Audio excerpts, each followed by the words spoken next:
स्वागत है हॉरर की दुनिया में। ये कहानी जुलाई 2015 की है, जिस साल आशीष ग्रेजुएट हुआ था और उसे यूएसए में एक बहुत अच्छी जॉब का ऑफर मिला था। फेयरवेल के लिए आशीष के 4 दोस्तों ने उसे मसूरी ले जाने का फैसला किया। आशीष के यूएस जाने से 2 हफ्ते पहले वो 3 दिन की ट्रिप के लिए मसूरी निकल गए। पहले के 2 दिन उन्हें बहुत मजा आया।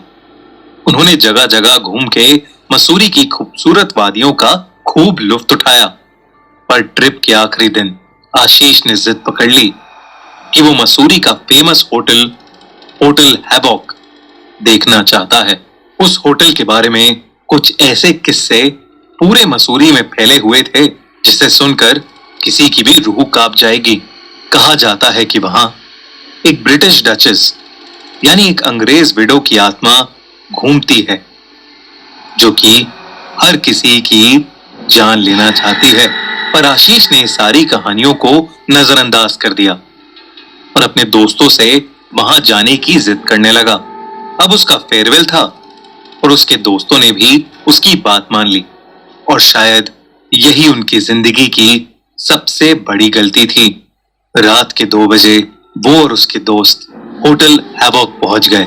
उस होटल के गार्ड ने उन्हें अंदर जाने से बहुत मना किया, लेकिन आशीष नहीं माना, तो उसने और उसके दोस्तों ने गार्ड को कुछ पैसे दिए और गेट खुलवा लिया। जैसे ही वो पांचों अंदर घुसे, आशीष का तो दम ही घुटने लगा। उसे लगा कि जैसे उसे सांस ही नहीं आ रही हो। अंदर एक अजीब सी बू थी और उनके फोन का नेटवर्क भी नहीं आ रहा था। वो धीरे धीरे उस होटल को एक्सप्लोर करने लगे। कुछ आगे जाते ही आशीष को ऐसा लगा कि जैसे उनका कोई दोस्त मिसिंग है। उन्होंने अपने आसपास नजर घुमाकर देखी तो सच में उनकी दोस्त नेहा वहां से गायब हो चुकी थी।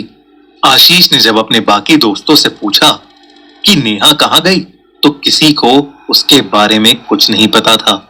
पहले तो आशीष को लगा कि शायद उसके दोस्त उसके साथ कोई मजाक कर रहे हैं, लेकिन जब नेहा काफी देर तक वापस नहीं आई तो वो सब दोस्त काफी ज्यादा टेंशन में आ गए। आशीष के एक दोस्त रवि ने उसे गुस्से से बोला, मैंने कहा था ना यहां ना आने के लिए, लेकिन तू इतना जिद्दी है कि तूने हमारी बात नहीं मानी। पता नहीं यार नेहा कहां चली गई। आशीष का दोस्त उसे ये सब बोल ही रहा था कि अचानक उस होटल के कमरे से एक जोरों की चीख सुनाई दी। वो चारों उस कमरे की तरफ भागे। उस कमरे में उन्होंने जो देखा, वो देखते ही उनका दिल बुरी तरह दहल उठा। नेहा उस कमरे के पंखे से लटकी हुई थी। उसकी आंखें खुली हुई थी और ऐसा लग रहा था कि जैसे वो आशीष को ही घूरे जा रही हो। ये देखते ही आशीष डर के मारे बुरी तरह चिल्लाने लगा। उसकी चीख सुनकर होटल का गार्ड भागता हुआ अंदर आया।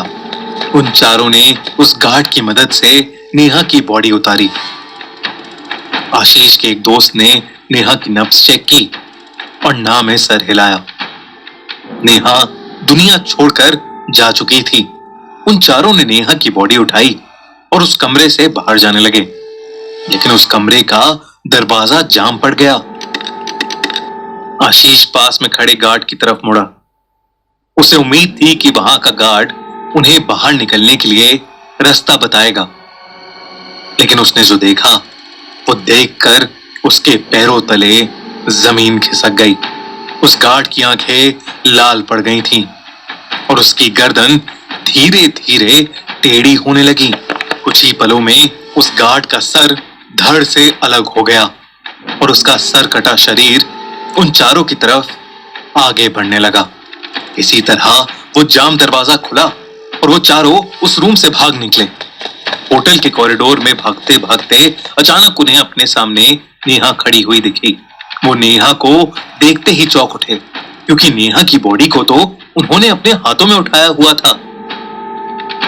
उन्हें समझ नहीं आ रहा था कि वो क्या करें। एक तरफ नेहा के जैसी हूबहू दिखने वाली एक लड़की धीरे धीरे उनकी तरफ बढ़ रही थी, तो कॉरिडोर के दूसरी तरफ उस सर कटे गार्ड का शरीर उन्हीं की ओर आ रहा था। आशीष ने दिमाग लगाया और अपनी जेब में पड़े लाइटर को उस लड़की पर फेंका जो कि नेहा की तरह दिख रही थी। देखते ही देखते वो लाइटर उस लड़की के आर पार हो गया और तभी उस लड़की का रूप भी अचानक बदल गया। अब उनके सामने नेहा नहीं बल्कि उसी अंग्रेज विडो की आत्मा थी जिसके किस्से उन्होंने पहले से सुने हुए थे। उसका भयानक रूप देखकर उन चारों की हालत खराब हो गई। वो चारों कुछ सोच पाते उससे पहले ही वो औरत उनके सामने आकर खड़ी हो गई और उसने धीरे धीरे अपने लंबे हाथ उनकी ओर फैलाना शुरू कर दिया। तभी उनके एक दोस्त को दिखा कि एक कमरा खुला हुआ है। वो चारों जल्दी से उस कमरे की तरफ भागे। आशीष और उसके दो दोस्त तो उस कमरे के अंदर चले गए, लेकिन नेहा और रवि उस औरत की चपेट में आ गए। आशीष और उसके दोनों दोस्तों ने उनको बचाने की कोशिश की, लेकिन वो कुछ नहीं कर पाए। अब बस वो किसी तरह अपनी जान बचा लें, उनके दिमाग में यही चल रहा था। तभी आशीष को उस रूम में एक खिड़की दिखी जो हल्की सी टूटी हुई थी। उन तीनों ने मिलकर वो खिड़की तोड़ी और बाहर जंगल की तरफ भागे। किसी तरह उन्हें अपनी गाड़ी मिली और वो जल्दी से उसे स्टार्ट करके उस होटल हैवॉक से सीधा पुलिस स्टेशन गए। पुलिस वालों ने पहले तो देर रात में वहां जाने से मना कर दिया, लेकिन उन तीनों की हालत देखकर वो मान गए। जब पुलिस वहां पहुंची तो वहां उन्हें नेहा और रवि की बॉडी मिली।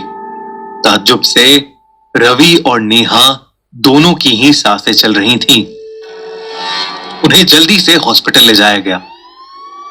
पुलिस ने उस होटल में अच्छी तरह छानबीन की, लेकिन उन्हें कोई औरत नहीं मिली और ना ही उस गार्ड के शरीर का कोई नामो निशान था।